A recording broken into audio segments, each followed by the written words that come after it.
Pentecost Sunday. Good morning. Good morning. Good morning. This is one of my favorite Sundays of the year. And the way, if you will notice, your bulletin doesn't say Mount Zion on it, it says Fincher's Chapel. We had to do a little last minute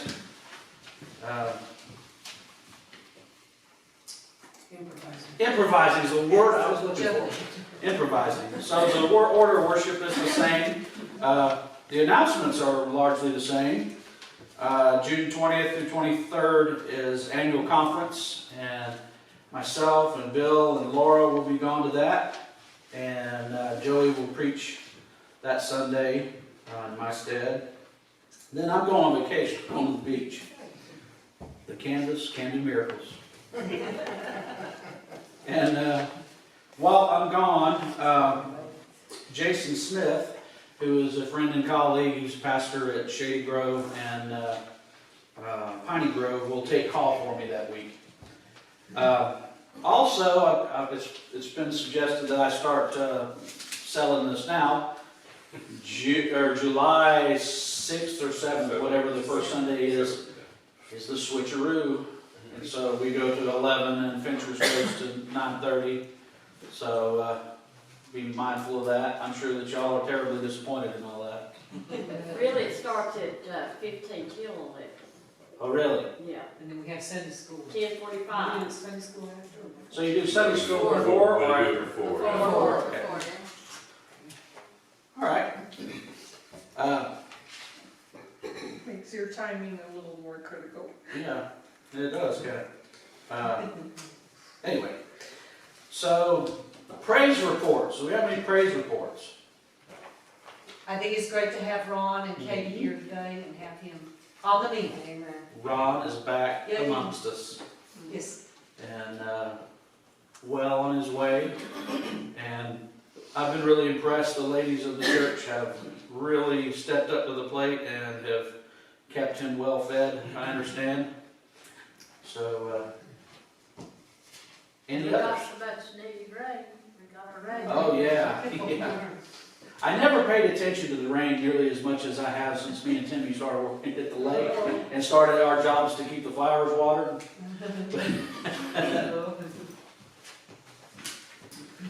And Joey is looking much better than last Sunday. Yes. Amen. And, so let's go to the Lord in prayer. For the gift of your Spirit we praise you, O God. And now we come to you by the Spirit's conviction. We have new life through the Spirit's indwelling. You have made us your children by the Spirit's adoption. We witness and serve by the Spirit's empowerment. We yearn to be more like Jesus. Because of the Spirit's urgings, continue your gracious work so that we may walk in this world free from the bondage of sin and free to do your will in the glorious liberty of your children. In Jesus' name, amen. Amen. Stand with me in worship. You're opening your hymn of praise, number 420.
faith affirmation is number 329.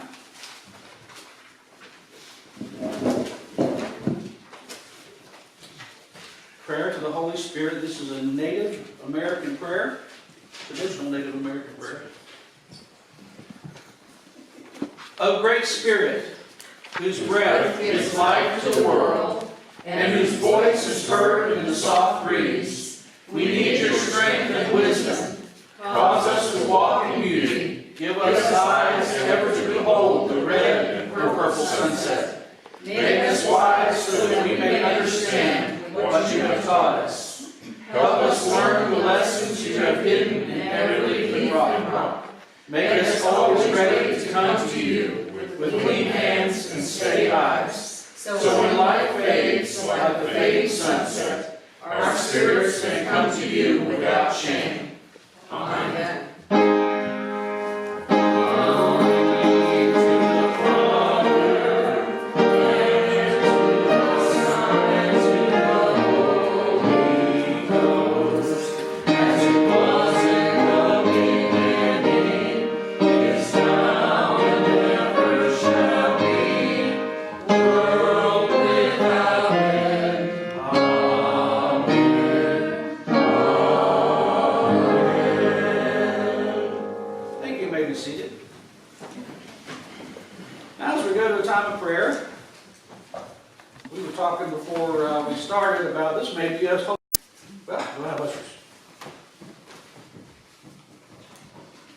I just realized my microphone wasn't on.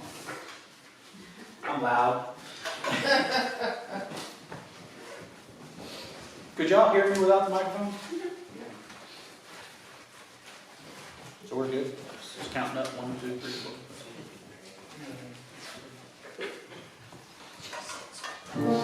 Gentlemen.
Father, let a fresh fire fall on these gifts, Lord, and use them to spread your gospel like wildfire across the community.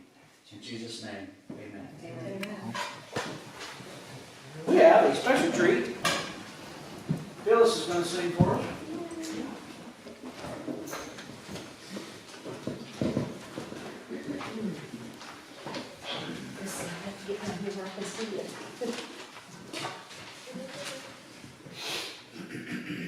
My agent is working on the set here.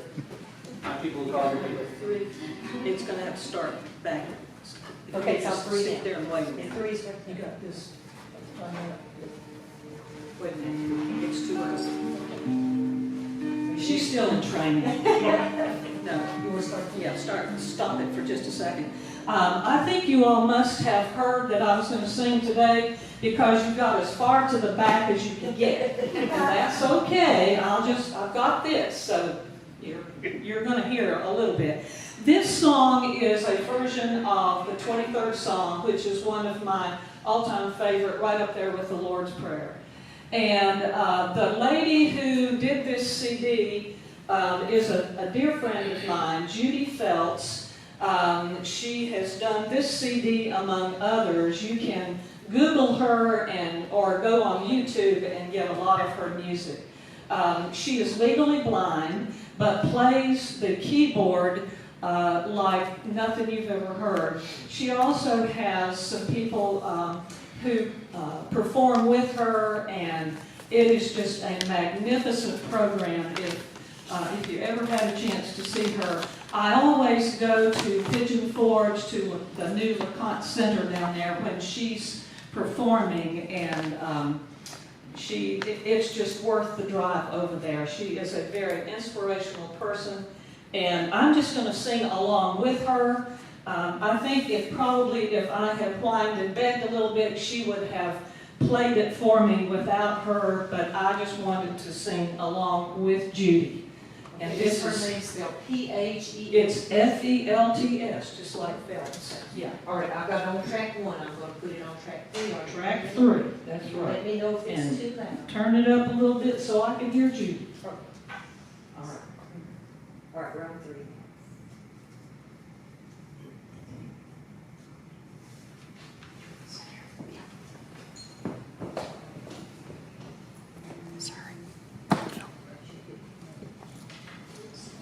We're having all kinds of.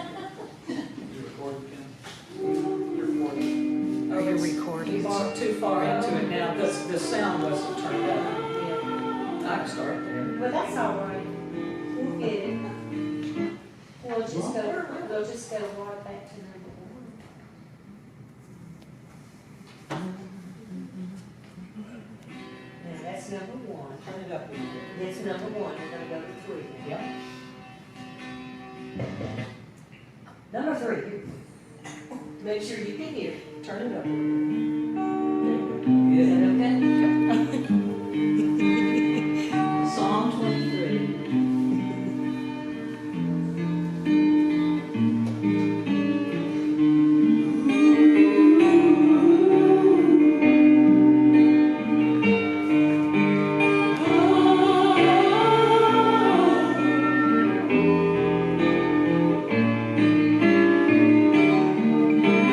You are my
pasture so green.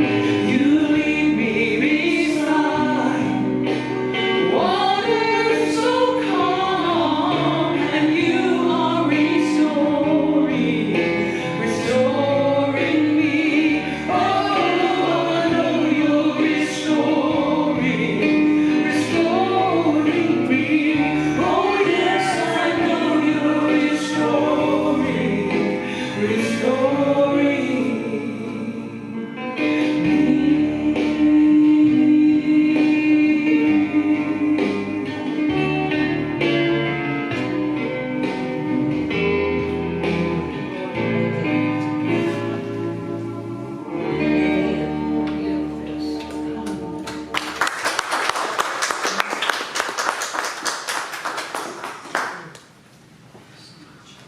There's a 7-week sermon series in the 23rd Psalm. I'll do that sometime.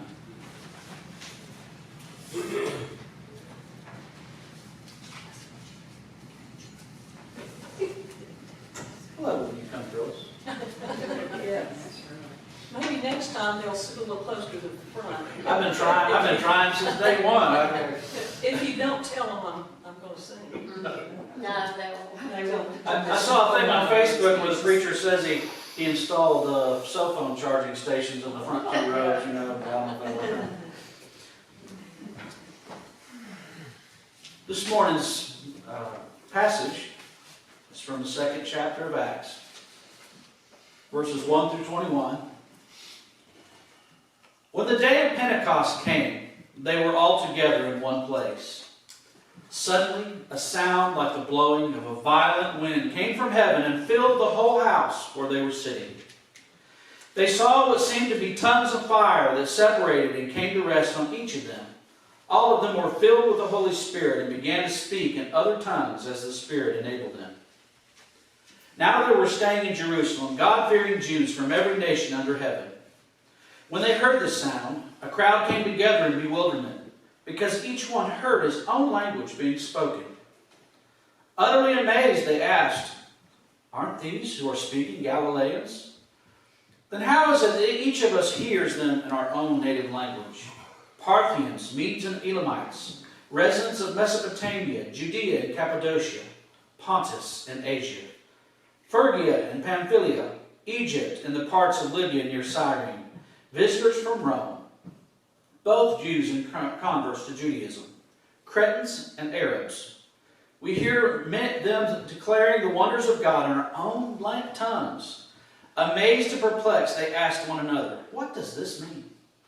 Some, however, made fun of them and said, 'They have had too much wine.' Then Peter stood up with the 11, raised his voice and addressed the crowd. 'Fellow Jews and all of you who live in Jerusalem, let me explain this to you. Listen carefully to what I say. These people are not drunk as you suppose. It's only 9 in the morning. No, this is what was spoken of the prophet Joel. In the last days, God says, I will pour out my Spirit on all people. Your sons and daughters will prophesy. Your young men will see visions. Your old men will dream dreams. Even on my servants, both men and women, I will pour out my Spirit in those days, and they will prophesy. I will show wonders in the heavens above and signs on the earth below. Blood and fire will billow of smoke. The sun will be turned to darkness and the moon to blood before the coming of the great and glorious day of the Lord. And then the key to the entire chapter. Verse 21. And everyone who calls on the name of the Lord will be saved. The word of God for the people of God. Thanks be to God.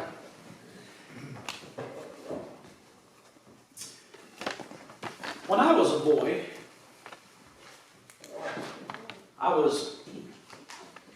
what was that? You still are. Just a child. I always get a kick out of when they say, well, we have a young preacher. I'm like, I'm 47. So, when I was a kid, I was heavily involved in scouting. When I became a parent and I had children, my kids were involved in scouting. And one of the skills that I learned at great effort was how to build a fire without using matches. And so, you would go out and carefully find, grapevine actually works the best. Bark off of grapevine. If you're taking something from the wild, you find just the right dry material and you make a ball of it. And you have your wood ready. You have sticks a little bigger and sticks a little bigger and sticks a little bigger. And you make a little teepee out of those sticks and additional layers. And you have that little ball. And you take your flint. Now they use a magnet stick, but you take it then. You use a flint and a piece of steel. And just the right motion would cause a spark. And after 3 or 4 attempts, the spark would hit the tinder, is what you call it. And you start to see a little glow. And then you would get down and you would blow gently, not too hard, not too little. You would blow, and a flame. And then you would quickly put your sticks in the right place, and it would grow, and it would grow, and it would grow. Before long, you had a fire that would keep you warm, that would cook your dinner, and that you would keep going for an entire weekend, all camping. This passage tells us about a fire started 2,000 years ago. This still burns right here today. We're going to talk about it this week and next week. I couldn't possibly do this passage justice in 1 week. As we get into our passage today, as I always do when I come to a new book, I'm going to give you a little bit of exegesis about Acts. It was written by Luke the physician, and you remember we did a series through Luke. Well, it's the same author. In fact, he starts his passage the same way he does in Luke. He starts Acts, he addresses it to Theophilus, most excellent Theophilus. Additional evidence that Luke the physician wrote the book was that there are medical terms throughout the book, suggesting it was written by a medical doctor. It was written from the perspective of a companion of Paul. And so, through the elimination process, based on the perspectives in the book and the events that he was there and referring to other people, it was almost certainly Luke. It was written about 61 AD. It was written probably during Paul's house arrest in Rome, for which he would ultimately be put to death. And it describes the spread of Christianity from the day of Pentecost onward, and it covers a period of about 30 years of early church history. This chapter, second chapter of Acts, is the birthday of the church. It is the beginning, the birthday of the church. And it is one of the most studied passages in all of the New Testament. It is, strangely enough, a passage we use to divide ourselves, when it really is a passage that unites us. It's the thing that all believers around the world have in common. Yet we don't divide ourselves over things like the speaking in tongues, and I'm going to talk a little bit about that today. But what's important is to keep the big picture. This was the birth of the church of Jesus Christ.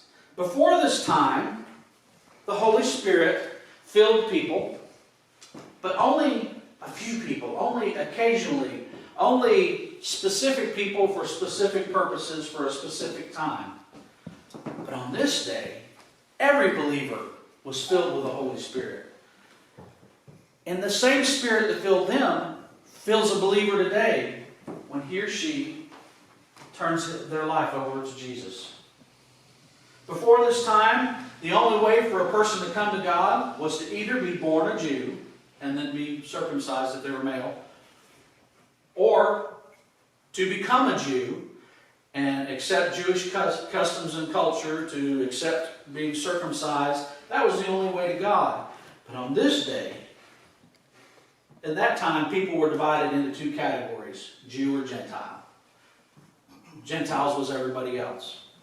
But on this day, the door was open, the gospel was available to everyone. To you and I, Americans in 2019. Had this event not occurred, it would not be available to us. It was at this event that the gospel became available Anyone, as verse 21 says, who calls on the name of Jesus. In fact, verse 21 is the primary truth of this passage. And everyone who calls on the name of the Lord will be saved. So one of the things that's important in understanding Pentecost is to understand what that word means. What was the festival of Pentecost? The word Pentecost is the Greek word. It means 50th. I'm going to unpack that a little bit for you. It was called Shavuot in the original Hebrew of the Old Testament. And it was the Shavuot festival that was established at Sinai 1,500 years before, when God gave the law to Moses. In the English, we would call it the festival, excuse me, wait a minute.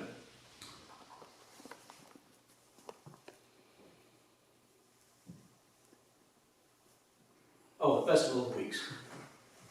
In the English, we would call it the Festival of Weeks. So what the Shavuot or Pentecost celebrated was the grain harvest. It was a celebration of the harvest. And so you had the Passover, and the Passover, as you recall, we've talked about this, celebrates the night that God was going to lead the children of Israel out of Egypt, and Pharaoh had hardened his heart, and he refused to let him go, and so there was one final terrible plague he was going to impose on Egypt to kill the firstborn male of every house. And he had told Moses, take a lamb, a yearling lamb, without spot, without stain, without blemish. Kill it, your family eat it that night for the journey, and put the blood on the lintels of the doorposts, and the angel of death will pass over your house and will not kill your children, but will kill the sons of Egypt. And this terrible event will cause them to let you go. Remember that Jesus' Passion Week was during Passover. And at the moment Jesus gave up his spirit was the moment normally the Paschal lamb would be killed for the sins of the people. Jesus became the Passover lamb. Then there would be, the day after the Sabbath of Passover, would begin Shavuot or Pentecost. And it would begin a numbering of 5 weeks. If you want to look it up in the Old Testament, Leviticus 23, 9 through 14,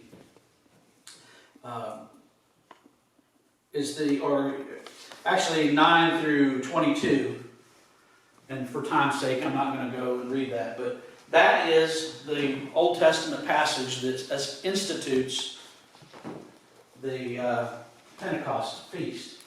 And it began the day after after Passover with the offering of the first fruits. It says the sickle was first put to, when the sickle was first put to the grain harvest, and barley was the first grain in that part of the world that was harvested.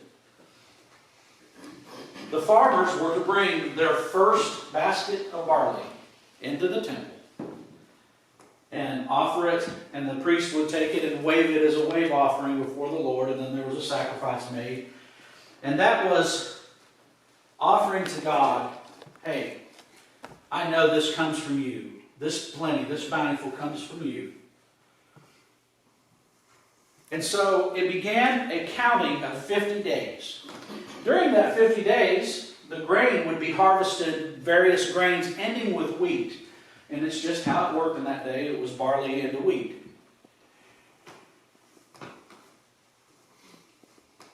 On the 50th day, 50th meaning Pentecost, Jews from around the world who had been part of the diaspora, they had been dispersed throughout the world, came to Jerusalem. This is one of 3 pilgrimage festivals. It'll get clear why this is important here in a few minutes. So Jews from around the world would come to Jerusalem, like they had for the Passover, for the Festival of Weeks. In fact, it gives us a list of where all these people were from.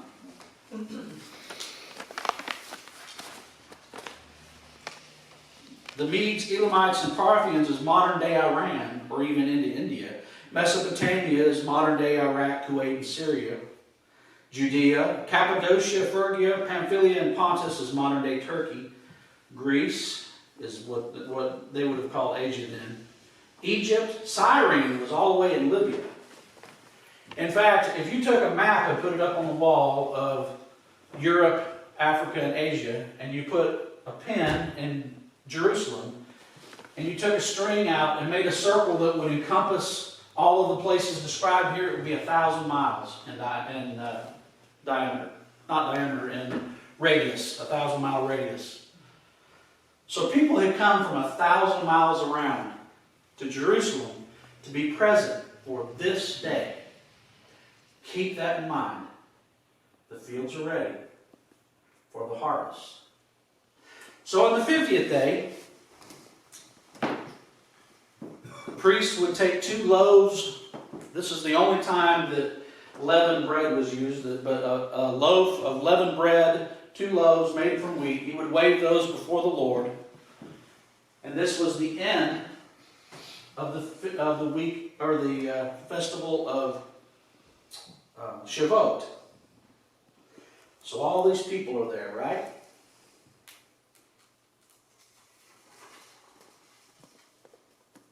Jews from every corner of the world, some 1,000 miles away, all speaking different languages.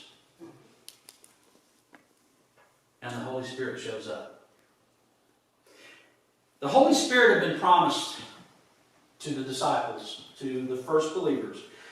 Going back to chapter 1 of Acts, verses 3 through 9, I'm going to read this to you. This is Jesus. He's been crucified. He's raised from the dead. He's appeared a number of times to the disciples. And this is before he ascends back into heaven on day 40. Remember, Pentecost is day 50. And he says to the disciples, about 120. Now, this is not just the 11. They've replaced Judas. There's 12. And there's about 120. So they've already multiplied 10 times, right? There's 120 of them together. After his suffering, he presented himself to them and gave many convincing proofs that he was alive. He appeared to them over a period of 40 days and spoke about the kingdom of God. On one occasion, while he was eating with them, he gave them this command: do not leave Jerusalem, but wait for the gift my Father promised, which you have heard me speak. For John baptized with water, but in a few days you will be baptized with the Holy Spirit. Then they gathered around him and asked him, Lord, are you at this time going to restore the kingdom of Israel? They're still looking for a political solution, right? He said to them, it is not for you to know the times or dates that the Father has set by his own authority, but you will receive power when the Holy Spirit comes on you. And you will be my witnesses to Jerusalem and in all Judea and Samaria and to the ends of the earth. After he said this, he was taken up before their very eyes, and a cloud hid him from their sight. This pattern, now remember Acts covers 30 years of early church history. This pattern in Acts chapter 2 is Jerusalem. When you get up into Acts 10, they spread the gospel to Judea. Acts 8, they spread the gospel to Samaria. The Samaritans are their hated mortal enemies. They hate the Samaritans. And then Acts chapter 19, the ends of the earth. So all these people from around the world are present. And here's the 120. They've been waiting 10 days. Jesus told them, day 40, don't leave Jerusalem. The Holy Spirit's coming. They've been waiting. The day of Pentecost.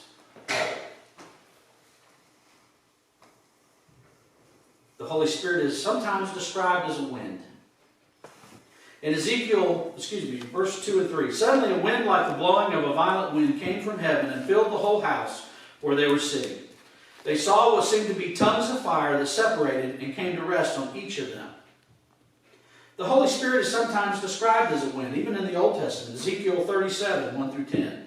The hand of the Lord was on me, and he brought me out by the Spirit, by the Spirit of the Lord, remember the Spirit of the Lord, and set me in the middle of the valley. It was full of bones. He led me back and forth among them, and I saw a great many bones on the floor of the valley, bones that were very dry. He asked me, Son of man, can these bones live? I said, Sovereign Lord, you alone know.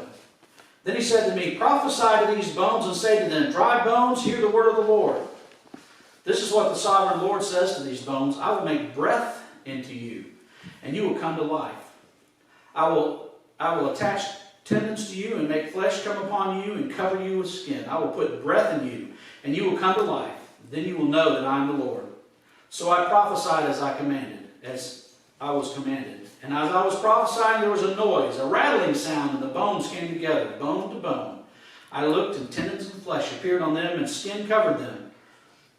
But there was no breath in them. Then he said to me, Prophesy to the breath. Prophesy, Son of man, and say to it, This is what the Sovereign Lord says. Come, breath, from the four winds, and breathe into these slain, that they may live. So I prophesied as he commanded me, and breath entered them. They came to life and stood up on their feet, a vast army. Jesus said in John 3:8, The wind blows wherever it pleases. You hear its sound, but you cannot tell where it comes from or where it's going. So it is with everyone born of the Spirit. The wind is symbolic throughout the Bible of the Holy Spirit. Fire is also symbolic of the Holy Spirit. Remember from our Revelation passage last week, we saw in Daniel 7, 9 through 10, As I looked, thrones were set in place, and the Ancient of Days took his seat. His clothing was white as snow. The hair of his head was white like wool. His throne was flaming with fire, and his wheels were all ablaze. A river of fire was flowing, coming out from before him. Thousands upon thousands attended him. 10,000 times 10,000 stood before him. The court was seated, and the books were opened. Other metaphors used in Scripture are water, a dove, like on our pyramids. Remember, prior to this time, only certain individuals received the Holy Spirit, but on this day, every believer received the Holy Spirit. And they began to speak in tongues. The Apostle Paul speaks about tongues of men. Now, let me cover this a little bit. I'm not going to spend a lot of time on this because tongues is not what this is about. This is about the harvest. This is about evangelism. There are two different kinds of tongues, I think, in Scripture. The Apostle Paul speaks about the tongues of men and angels in 1 Corinthians 13:1. I do, James Marsh now, I do believe that there can be a Holy Spirit prayer language when certain believers are interceding in prayer. I have heard this myself from others. I have not personally had the experience of praying in tongues. I have had the experience of the physical feeling of being filled with the Holy Spirit that left me on my face before God. I have had that experience. I challenge you to be open-minded in the presence of this manifestation of the Spirit. We have a tendency when we don't understand something or it's a little scary to just write it off. You don't know what's going on. You don't know what the Holy Spirit's doing. So when you hear a person praying in tongues, be open-minded to what's going on there. That is not, however, what was going on here. Remember, there are people from the entire known world present in Jerusalem at this moment, speaking a wide variety of languages. And suddenly, here are these people, this handful of believers, 120 of them, men and women. That was completely countercultural. Men and women. They, from this point, were considered equal in the church. Remember that. When suddenly they began prophesying, they began witnessing what God had done for them. Now, one of two things is happening here, and we aren't really sure from the text which is happening. Either those who were filled with the Spirit were speaking languages they did not know, certainly possible, so that the hearers could hear it, or supernaturally, they were speaking in their own dialect, which would have been Aramaic. They were from Galilee. Remember earlier he says, aren't these men from Galilee? And We heard that back in the Gospels when we were studying about, when Peter denied Jesus, they said, well, I hear your accent, you're from Galilee. Well, so they were probably speaking Aramaic, their Galilean dialect. And each hearer supernaturally could hear it in their own language.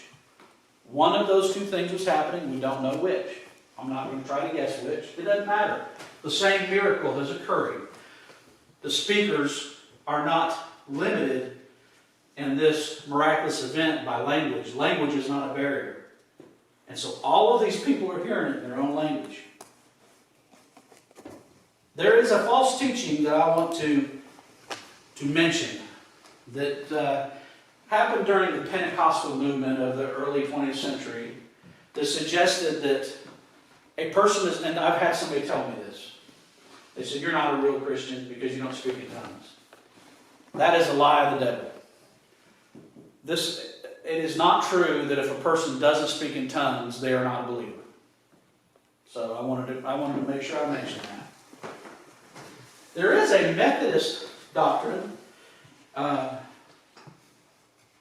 which is the idea that a person who has the gift of tongues has the Spirit-filled ability to connect, interact with other cultures than their own, and even have a supernatural ability to learn other languages quickly, pick up other languages, and they make great missionaries, obviously.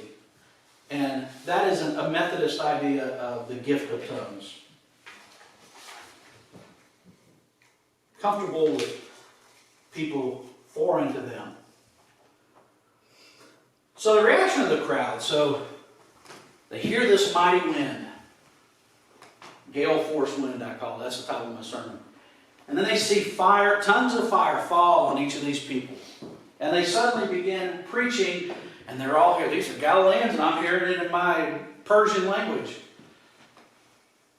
And some of the crowd responds, what does this all mean? Their hearts are open. They're open to have the gospel shared with them.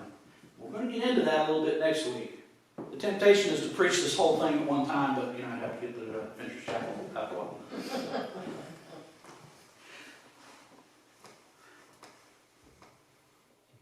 The other part of the crowd says, oh, they're just drunk. Those hearts are closed. And Peter gets up and he says, oh, these men aren't drunk. Don't you know it's only 9 o'clock in the morning? They haven't been to America, apparently.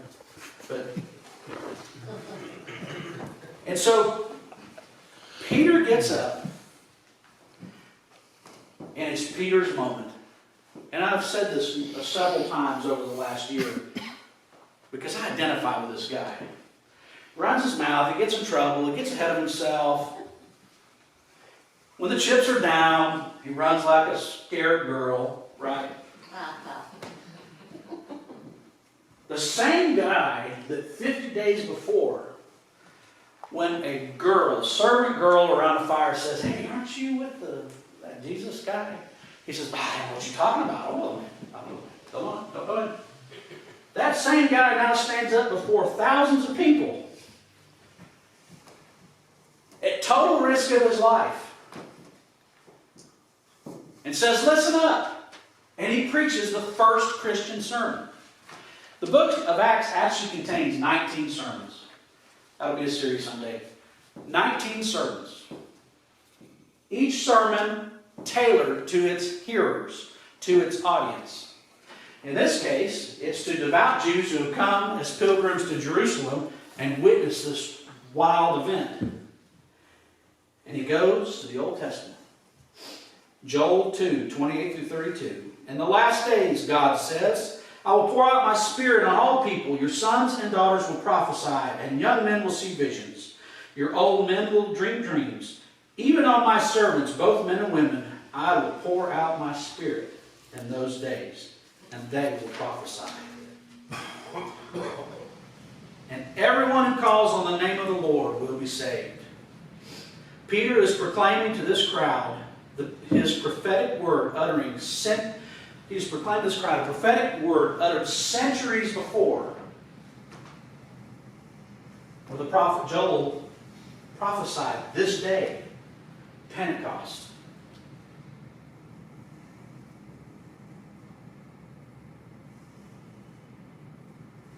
We have laid the groundwork for this pinnacle moment in the history of the church.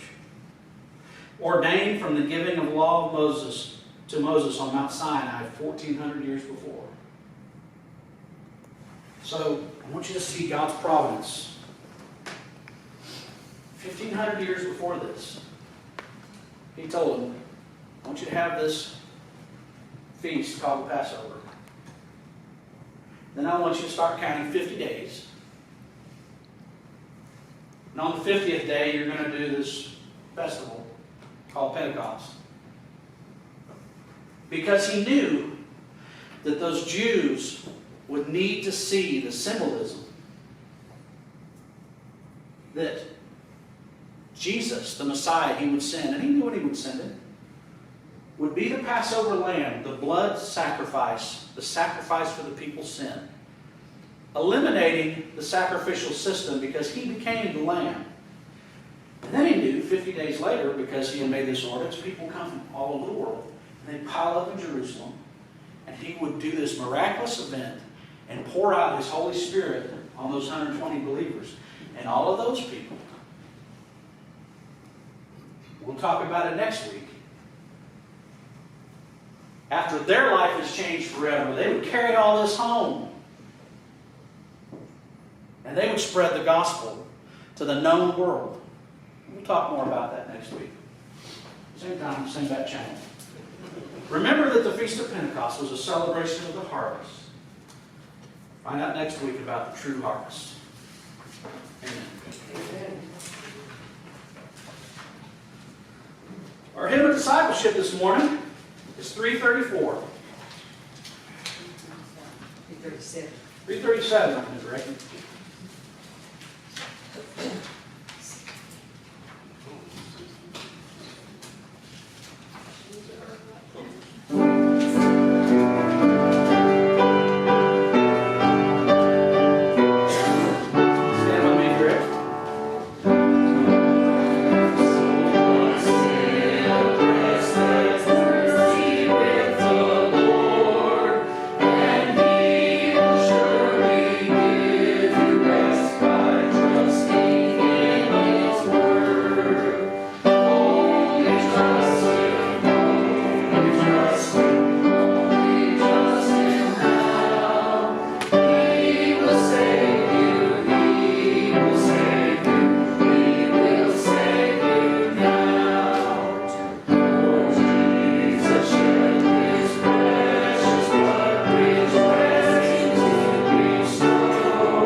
that we have been revived,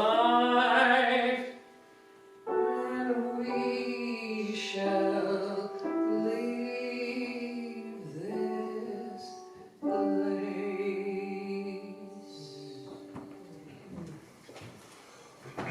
Father, as we go out of these doors, Lord, just as this fire that Alan has on this acolyte, let that be symbolic of the fire burning in our hearts as we carry the gospel into a lost and dying world. In Jesus' name, amen. Amen.